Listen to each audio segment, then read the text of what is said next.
What's going on, casuals? I'm just here to give my recap and breakdown of the entire Bonfim versus Muhammad card. Great card. Fun scraps on this card. It was a good card, great name value. I did terrible on picks, got the main event wrong. Let's go ahead and talk about it. First of all, Ketlin Souza versus Ariane Carnelosi. I got this one right, and I didn't expect it to go the way it did. Ketlin Souza dropped Ariane Carnelosi with a right hand early. It was so Carnelosi was just fine in her range early, but Ketlin Souza was just the better, more technical fighter.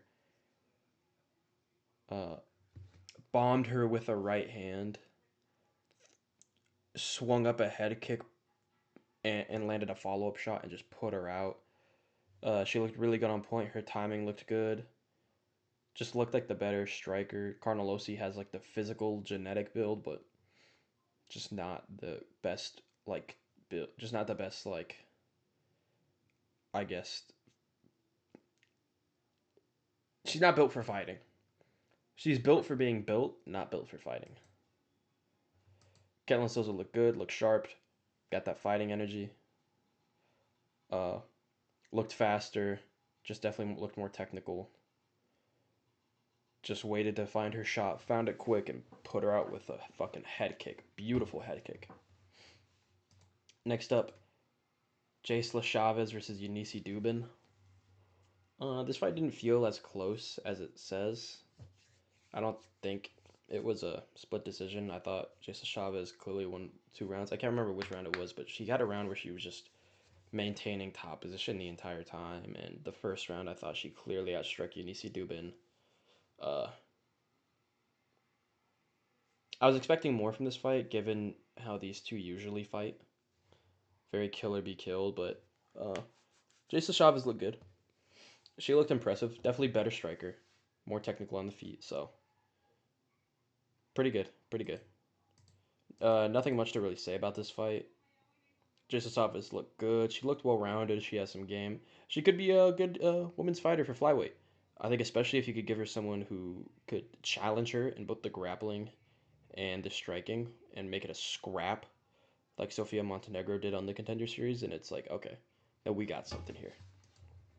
Next up, Jordan Levitt versus Yoanderson Brito. Uh, I got this one wrong.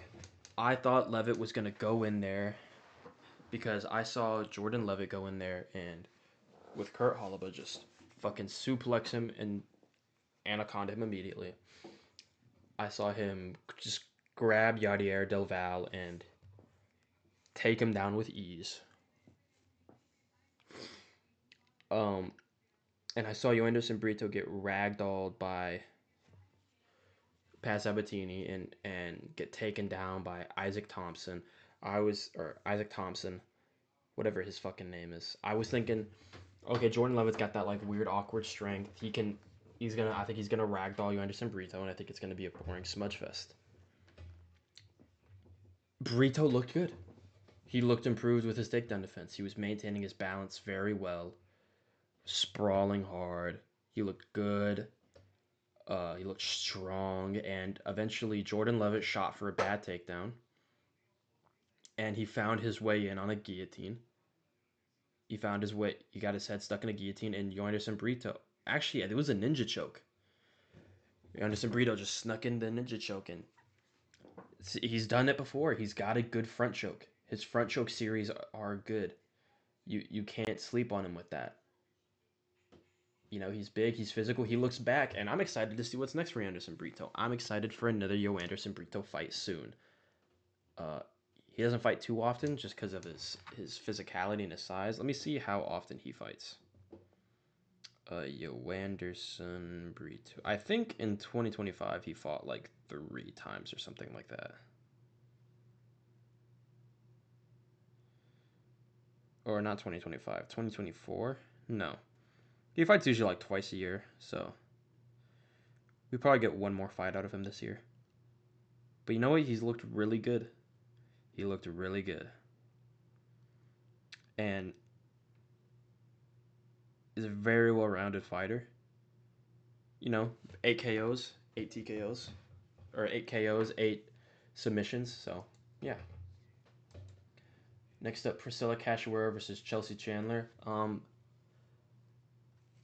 I think it was very fair to say that Priscilla Cachoeira is better. Was a better striker than Chelsea Chandler. She has no chin. Oh well, no, she has no chin now. Chelsea Chandler winning a fight in 2026. I mean, this was a good finish, good armbar from her, but Priscilla Cachoeira can't grapple for shit. I think everyone knows this. We've seen this in all of her fights. She can't grapple, so when you give someone bigger than her, then yeah. I just figured that since Chelsea Chandler really is kind of dog shit, that at least Cachoeira would be able to outstrike her. But uh, impressive win from Chelsea Chandler.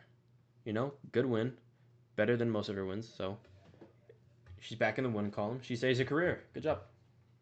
Because she's known for missing weight and then just being dog shit. So hey, this is a good performance. She dropped Cachoeira and got an armbar. Transitioned to an armbar really quick.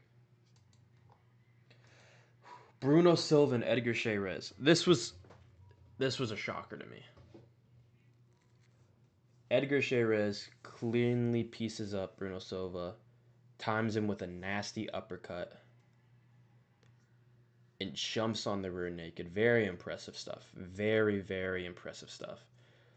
Uh, Chairez was tagging him with the jab early. He found the mark for the uppercut a couple times early, but he didn't find it. But the last time he got him clean, he was able to sting him and drop him with a straight right early. This is a great win for Chairez considering Bruno Silva went to a split decision with Charles Johnson, and Bruno Silva went 3 round, was able to make it to the third round against Joshua Van and Manel Cap. He was able to beat Hyun Sung Park. You know, he has a win over Cody Durden, with like Tyson Nam, some of these decent guys in this division. Bruno Silva's always been a decent guy in the division. He's always been a dangerous guy in this division, and Edgar Chairez just put him out bad. Just piecing him up with the jab, timing him. Eventually, he caught Bruno Silva repeating the same kind of like ducking in while entering the pocket, and he just timed an uppercut. And as Bruno Silva was trying to scramble back to his feet, he went to, I think, turtle, and then Chairez just found an opportunity, jumped on a choking on the back, and just put him out. Just choked him. Got the rear naked. Very impressive stuff from Edgar Chairez. He's a very, very impressive fighter. It's a very good win for him. Very, very good win. Next up, we have Marcus McGee and John Giannis. Pretty impressive performance from Marcus McGee. John Giannis looked pretty decent. Okay, he didn't look terrible. He looked pretty good. Marcus McGee was mainly styling on him for the first 2 rounds, but Marcus McGee just showed that he was better, moved better, was faster, had more power on the feet, just sharper. But John Giannis had a good showing. John Giannis was able to land shots on the inside, good hooks to the body, good shots over the top on Marcus McGee. John Giannis had a decent showing for taking this fight on super short notice. Great performance for Marcus McGee. He looked good. He needs to be more active, but he looked really good. This is usually supposed to be the type of fighter that Marcus McGee finishes, but maybe John Giannis isn't as bad as people think, and shit. I know I picked Jamie Siraj to beat him, so maybe he's a lot better than we think. But all in all, impressive showing from Marcus McGee. Decent showing out from John Giannis. He looked good against a very high-level opponent and Marcus McGee, so It was a good fight. It was a really fun fight. Alessandro Costa versus Matt Chanel.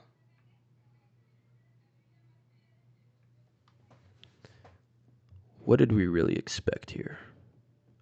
What did we really expect here? Like, what did we genuinely expect here, though? Alessandro Costa slimed out Matt Chanel. I think it'd be a good fight to put Edgar Chairez and Alessandro Costa. They were supposed to fight already. Chairez should have been above Matt. Should have been above Costa versus Chanel, but the UFC really likes Costa. Uh, I mean, shit, dude. Alden Correa beat Alessandro Costa, TKO'd him, and Costa's, you know, pretty fucking good, in my opinion. Uh, Decent fight. Chanel was looking sharp early with the jab and the straights. They had a couple exchanges in the pocket where Chanel looked like he tanked some good shots, but eventually they both kind of like darted into the pocket, and Costa really darted in with this like solid right hand, dropped Matt Chanel bad, landed a bunch of follow up shots while Chanel shot in on a bad takedown. It kind of looked like he was landing the back of the head. I'm not really sure, but the moment Chanel got up,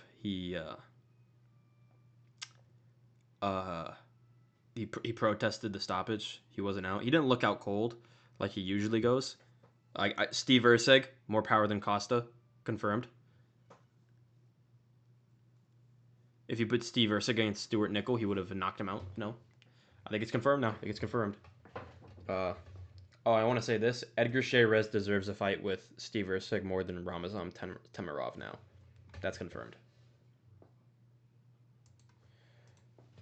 But I also think Alessandro Costa should fight Temirov instead. Maybe they just rebook that. Costa versus Temirov, Erceg versus Chairez. Would be a sick fight. But great performance from Costa. He looked good, especially for a short notice. He stepped in. Um, this is good for him. The activity is good. He's finally coming up because he's been very one loss in UFC. He started off knocked out by Albazi, and then knockout over Jimmy Flick, lost to Steve Erceg, knocked out what's his face, um, Kevin Borjas,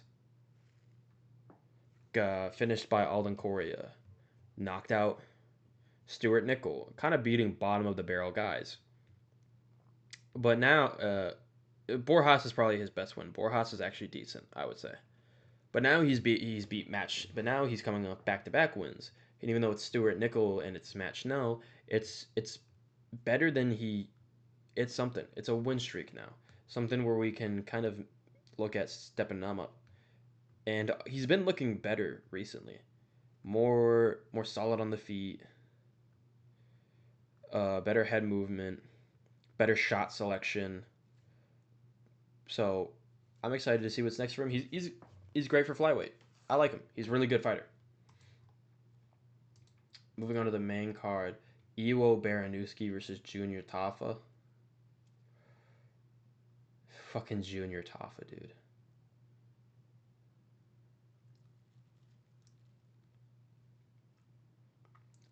The moment I saw Iwo Baranuski start throwing the calf kick, I immediately thought to myself, oh, okay, never mind. This isn't going to us. I picked second round submission. I was like, oh, so this isn't gonna be a second round submission. Iwo Baranuski literally chops 3 calf kicks, and then Junior Tafa just fucking crumples. You know, he shot a takedown early, looking to mix it up, was pressuring forward really well. Just chopped 3 low kicks. Junior Tafa crumpled on the third one, and then he just ground and pound, and it was over. There wasn't really much to say about this fight. Junior Tafa can't take a low kick. You know, like Junior Tafa, honestly, whenever he gets a fun striker who doesn't low kick him, it's a pretty fun fight, but Jesus fucking Christ, dude, you need to work on that right now or you're fucked. They're probably going to give Junior Tafa another shot just because he took this on short notice. But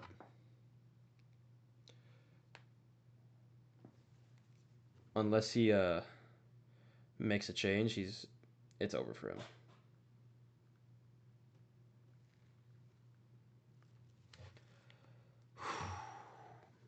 Another one I got wrong though. I got three. I did terrible on picks. Luna versus Mitchell. Bryce Mitchell just takes down and ragdolls Luna. Just maintaining position, passing from side control, half guard, mount. Kind of just controlling the fight, taking it wherever he wants it. And in the third round, he subs Santiago Luna with a sick arm triangle in the dying seconds of the fight after already winning. Great performance from Bryce Mitchell. Booking versus Alexandre Topuria. Booking versus Topuria. He looked great. He looked strong. Santiago Luna, with a supposed wrestling background, just couldn't do anything. I mean, he went for a body lock takedown of his own. That's like Bryce Mitchell's bread and butter, but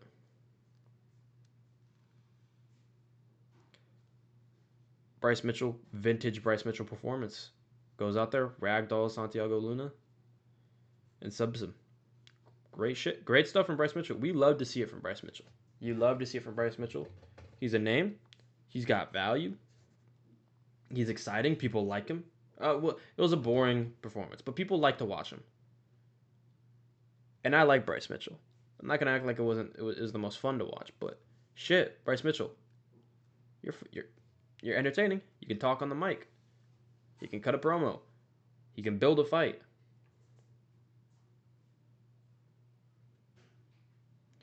So, hey, good shit from Bryce Mitchell. Great win over an undefeated prospect. It was a short notice. He was supposed to fight Victor Henry, but I think someone like Luna is better for him than Victor Henry anyways. So, good shit from Bryce Mitchell. Next up, Fares Ziam versus Tom Nolan. This was the most shocking one. Fares Ziam, who is usually, in his last couple of fights, been the guy ragdolling his opponents, taking them down, just controlling them. He was the one who was getting taken down and controlled in this fight. Tom Nolan was able to take him down from the positions. He was doing good work in the clinch. What the fuck is that? So sorry. He was doing good work in the clinch, knees, elbows. He's very active on bottom in all these positions. And he gets the first 2 rounds with just creating damage and hurting Fares Ziam in these moments. Just doing anything, staying active, while Fares Ziam just stays stationary and not really doing anything. It was disappointing to see from. It wasn't a robbery. Disappointing to see from Fares Ziam because I actually expected big things of him.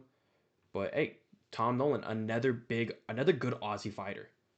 This is good for Australia. And this is a great win. Fares Ziam was like on a 6-fight win streak. Mike Davis, Nazim Sadikov, Matt Frivola, Jai Herbert, all really good fighters. So to see him go out here and beat someone like Fares Ziam, it's a very impressive win. He earned his shot into the rankings. Okay. And he's an exciting, fun fighter. I like Tom Nolan. He's improved. He has vastly improved since his fight with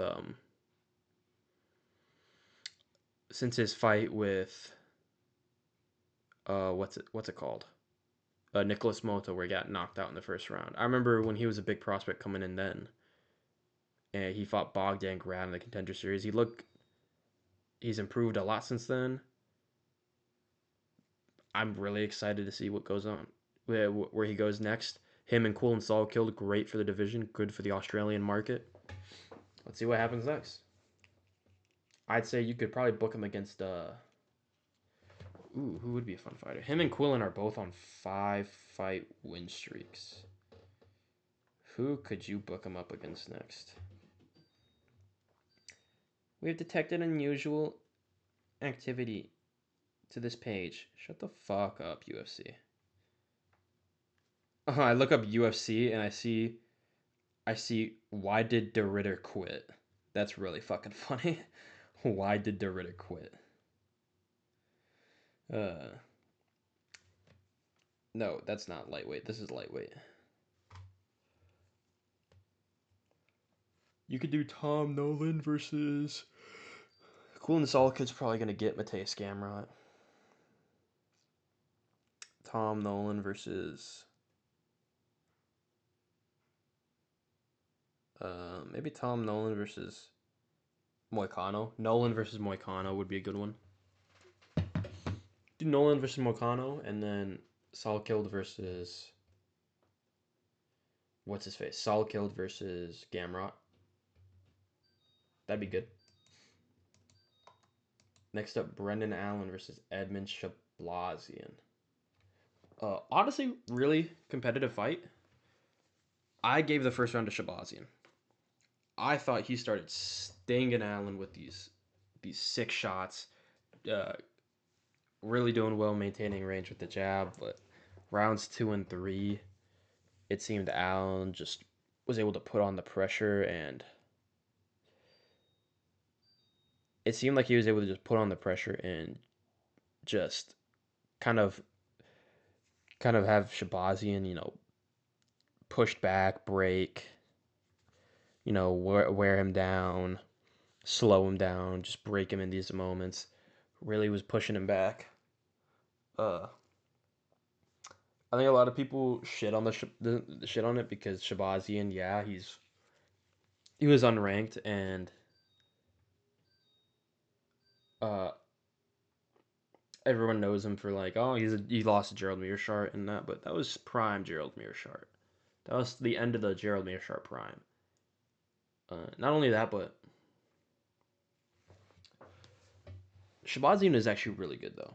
Shabazian is actually really good. He's really fast. He's very powerful, and the fact that Brendan Allen was tanking a lot of these shots is honestly very impressive. I don't know how Chris Curtis knocked him out, or Strickland did, or how Chris Curtis rocked him even in the rematch. I think if Edmund Shabazian really sat down on some of these shots and really tried to put some sting on them, then he might have been able to drop Allen, squeak out the fight, do some more. But good performance from Allen. Fun scrap. Good one for good showing from Shabazian, honestly too. And Shabazian's not a bad win. Beating Edmund Shabazian, that's not a bad win. People shit on Edmund, but I think Edmund is actually really good, and the fact that Brendan Allen was able to beat him, that was very impressive. Shabazian, he's got good takedown defense. He's got good striking. Maybe not the best of cardio, but he looked pretty good in this fight. Was able to kind of stay with it and not really wither as badly, but great one from Brendan Allen. You called out Sean Strickland? No. I think he should fight DDP because they have beef, but hey, sure, give him. But they're probably not going to give him that. Hey, best we can do is Joe Pyfer, buddy. Best we can do is Joe Pyfer. Next up, Bilal Muhammad versus Gabriel Bonfim. I picked Bilal Muhammad. Gabriel Bonfim looked on point. He really stuck behind, and he had a good game plan this fight. His left hook, his jab, his straight right, and his calf kick. That was money for him. His jab and his calf kick were on point, setting up everything. It was he used his calf kick to break the rhythm of Bilal, stop him from pressuring. He used the jab to find his range, set up the combinations. His straight right was on point, rocking Bilal, keeping him on notice. His left hook was mixing it up, tripping Bilal Muhammad up. I mean, 4 just simple strikes, 4 really simple tools, and he used them together perfectly to shut down Bilal. Bilal tried to grapple and shoot takedowns, but it wasn't enough. Bonfim looked on point, going 5 rounds. I mean, I just made a tier list saying that this guy was overrated, and this guy goes out there and he fucking smokes Bilal. Just 50-45s him. Like,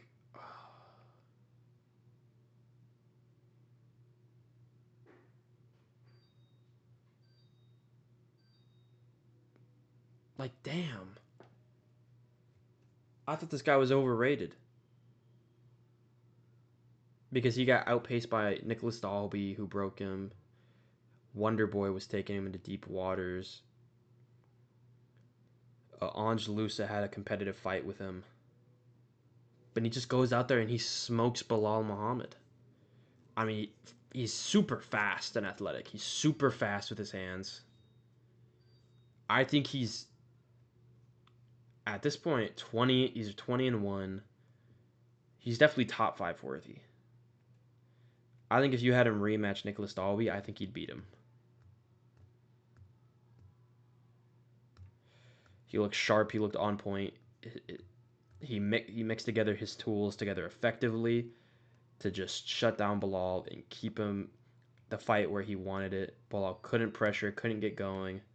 It was Bonfim either floating along the back foot and circling, or him kind of marching Bilal, keeping him right at the end of his jab, and just stinging him with the shots. Really good. I mean, he looked sick. He looked on point. Very, very impressive stuff from Gabriel Bonfim. I can't wait to see what's next. Let me know what you guys think down below. Give me your thoughts.